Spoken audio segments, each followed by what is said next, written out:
Hi guys, welcome back to mini vlog. ಇವತ್ತಿನ ವ್ಲಾಗಲ್ಲಿ ಹೀಗೆ ಹೊರಗಡೆ ಸುತ್ತಾಡಕ್ಕೆ ಹೋಗಿದ್ವಿ. ಶಾಪಿಂಗ್ ಮಾಲಿಗೆ ಹೋಗಿದ್ವಿ. ಮನೇಲಿ ಒಂದು ಸ್ವಲ್ಪ ದಿನಸಿ ಎಲ್ಲ ಖಾಲಿಯಾಗಿತ್ತು.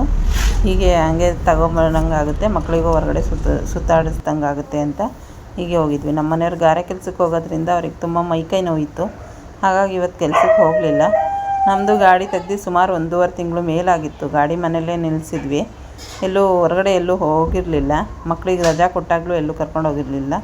ಹಾಗಾಗಿ ಹಂಗೆ ತೆಗ್ದು ಸ್ಟಾರ್ಟ್ ಮಾಡ್ದಂಗೂ ಆಗುತ್ತೆ, ಒಂದು ಸ್ವಲ್ಪ ದೂರ ಹೋದಂಗೂ ಆಗುತ್ತೆ ಅಂತ ಹೀಗೆ ಶಾಪಿಂಗ್ ಮಾಲಿಗೆ ಹೋಗಿ ಒಂದು ಸ್ವಲ್ಪ ಬೇಳೆ ಕಾಳು ಎಲ್ಲ ಖಾಲಿಯಾಗಿತ್ತು, ಎಲ್ಲ ತಗೊಂಡ್ವಿ. ಹಾಗೆ ಎಲ್ಲ ನೋಡಿದ್ವಿ ರೇಟ್ ಎಲ್ಲ ಹೆಂಗಿದೆ ಅಂತ. ಒಂದು ಸ್ವಲ್ಪ ಎಲ್ಲ ರೇಟ್ ಎಲ್ಲ ಜಂಪ್ ಆಗಿದೆಯಲ್ಲ, ಜಾಸ್ತಿ ಆಗಿದೆ.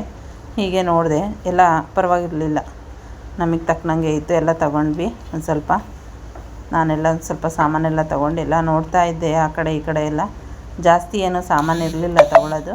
ಹಾಗಾಗಿ ತಳ್ಳೋ ಗಾಡಿ ಏನೂ ತೊಗೊಳ್ಳಿಲ್ಲ, ಒಂದು ಬುಟ್ಟಿ ತೊಗೊಂಡಿದ್ದೆ ಸಾಕು ಅಂತ.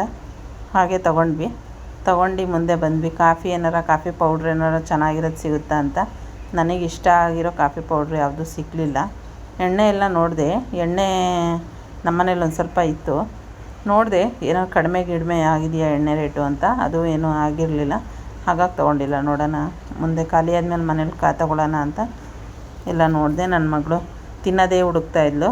ಅವಳು ಚೀಸ್ ಏನಾರು ಸಿಗುತ್ತಾ, ಮೊಜರೆಲ್ಲ ಚೀಸು ಪಿಜ್ಜಾ ಮಾಡೋಕ್ಕೆ ಅಂತ ಹೇಳ್ಬಿಟ್ಟು ಹುಡುಕ್ತಾಯಿದ್ಲು.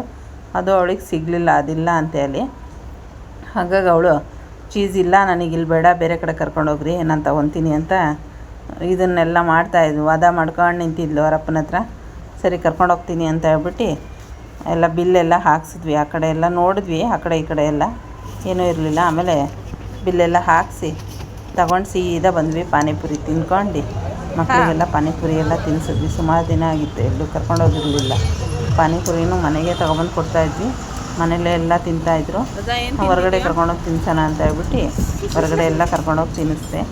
ಎಲ್ಲರೂ ತಿಂತಾಯಿದ್ರು. ನನಗೆ ಮಾತ್ರ ಇನ್ನೂ ಬಂದಿರಲಿಲ್ಲ. ನಾನು ಗೋಬಿ ಆರ್ಡ್ರ್ ಮಾಡಿದ್ದೆ, ಗೋಬಿ ಬಂದೇ ಇರಲಿಲ್ಲ. ಎಲ್ಲರ ಹತ್ರ ಒಂದೊಂದು ಸ್ವಲ್ಪ ತಿಂತಾಯಿದ್ದೆ. ಅಷ್ಟೊತ್ತಿಗೆ ನಂದು ಗೋಬಿ ಬಂತು. ಗೋಬಿ ಬಂದಮೇಲೆ ನಾನು ಸ್ವಲ್ಪ ತಿಂದೆ.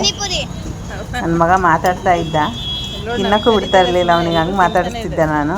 ನನ್ನ ಮಕ್ಕಳೆಲ್ಲ ತಿನ್ನಿಸಕ್ಕೆ ಬರ್ತಾಯಿದ್ರು. ನಾನು ಒಂದೊಂದು ತಿಂದೆ ಎಲ್ಲರ ಹತ್ರನೂ. ಆಮೇಲೆ ಗೋಬಿ ತಿನ್ಕೊಂಡು ನಮ್ಮ ಮನೆಯವ್ರು ನೋಡಿ ಹೆಂಗೆ ದುಃಖಿಸ್ತಾ ಇದ್ದಾರೆ ಅಂದರೆ, ಒಂದು ಮಾತು ಹೇಳಿಲ್ಲ ನನಗೆ ಒಂದು ಸ್ವಲ್ಪ ತಿನ್ನು ಅಂತ.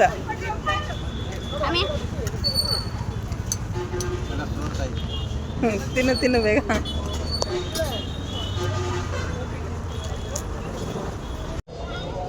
ನಂದು ಗೋಬಿ ಬಂತು. ನಮ್ಮ ಮನೆಯವ್ರು ಮತ್ತೆ ಮಸಾಲೆ ಪುರಿ ತಿಂದು ಗೋಬಿ ತಿಂತಾ ಇದ್ದಾರೆ.